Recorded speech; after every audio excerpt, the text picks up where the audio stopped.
Hello everybody, Sean here with DTF Tech Talk, proud owner of Hometown Hype Custom Apparel in Franklin, Pennsylvania.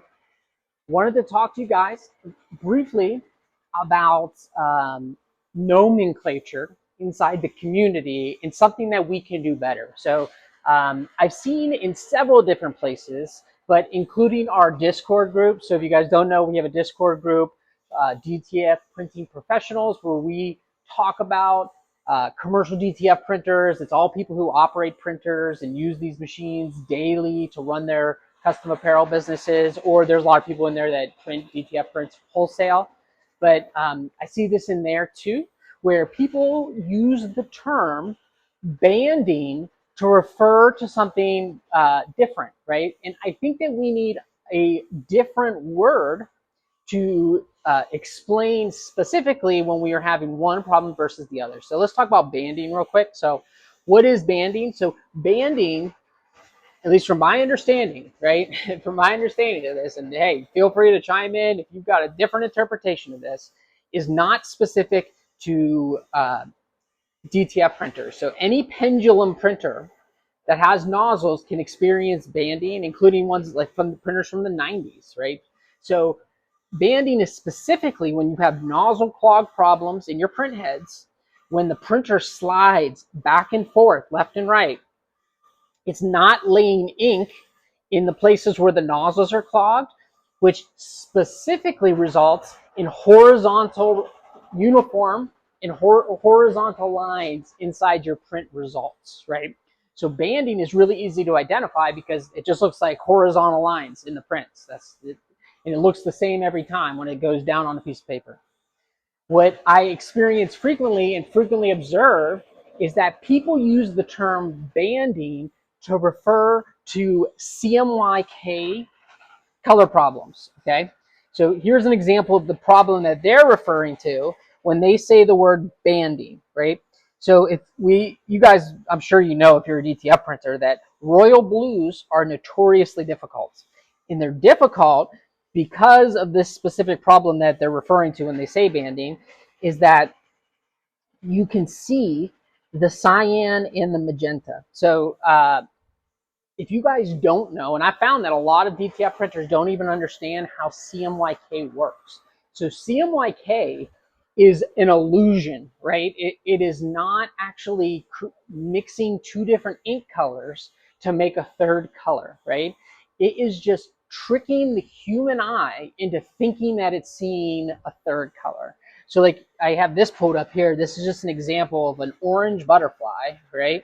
But when you zoom in really close on it, there's no orange at all, right? It is just laying, the computer is just making an interpretation where it is laying down yellow and red ink dots next to each other in a certain pattern to mimic the color of orange, so that when the human eye sees it from afar, it interprets that color as orange. So it actually makes no additional colors, right? The only colors it can drop down are cyan, magenta, yellow, and black. Those are the only colors that it can drop down. So what we are experiencing when people are referring to this as banding is almost like, and I'm going to propose this. I'm going to propose this is what we should say when we're referring to this specific problem. I think we should call it illusion break, right? So right here, we have some illusion break where I can see the magenta inside the cyan where things are not laying down consistently. Okay, so that I'm going to start calling that illusion break for CMYK problems that have those issues. And let's stop referring to it as banding. The people that have been referring to it as banding, I don't blame you, because you see that all over the place. You'll see that in forums where people are discussing this problem. They refer to that as banding. I just think it would be more responsible to create some new nomenclature for the community to properly discuss this problem so that we can understand each other. Because like sometimes people be like, oh, I'm having banding in my blue, and I'm like, well, you need to clean your nozzles. Like, that's the only possible culprit, is you're having nozzle clogs. But then they're referring to this problem, which is a completely separate problem. So illusion break, that's what I'm going to say. I think that's what we should call it. So if you guys are having illusion break problems, my best recommendation is to mess with your occlusion settings, okay? So if you are in Print EXP under your settings tab, if you go, there's these occlusion settings, right? There's a bunch of different options here, and they all print differently. This, depending on what you pick, is going to determine or affect the speed in which the prints come out, right? Different, like strong occlusion slows the printer down. It'll print more slowly. If you're wondering like what is that, like what is that referring to, the best, it's really hard to describe. You can see it. Okay, so this is normal fog type. Look at the white ink. You see how it's almost laying it down with each pass. Wait till it comes up on this country. See, it almost looks like spray paint nozzles, right? That's normal fog type occlusion. It is referencing the way that the ink droplets overlap, I guess is the best way to describe it. But each one of the settings handles it a little differently. So my best advice is play with them, experience what they do for yourself, and make a decision for your printer and what you want your prints to look like, because they're all a little different.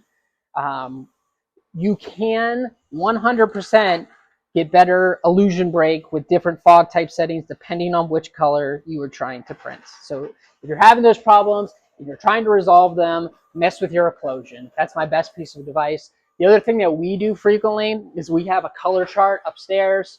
It is pressed onto a white shirt, and it has like hundreds of different CMYK color mix quantities. So it'll be, you know, like this one's 20% this, 30% that, 100% this. And we will pick a color for the design that we like and insert that color. Now, that requires that your design be vectorized, but that's a whole nother conversation. We vectorize our artwork here because we're professionals, and that's what professionals do, is they print vectorized artwork. They don't print PNG or raster images. So if you guys are not doing that, that's a whole nother conversation. We don't need to get into that now, but we have the opportunity to change the colors inside of designs that we're printing. It's funny I'm saying that as I'm this design's actually an exception. This actually is a raster image, but anyway, this specific design had like 20 different horrible quality logos, and it needs done in a rush. And I was like, screw it, they're getting raster. They're gonna get a PNG file. I really don't care. So anyway, I just wanted to mark this and mention this just because it's come up many times in the group where we talked about it, and I've made note that that's a different problem. I just wanted to bring it to the YouTube community. I hope this helps someone. Maybe it'll catch on, maybe not, but I have a feeling it's not going to, and we're all going to refer to this as banding till the end of time.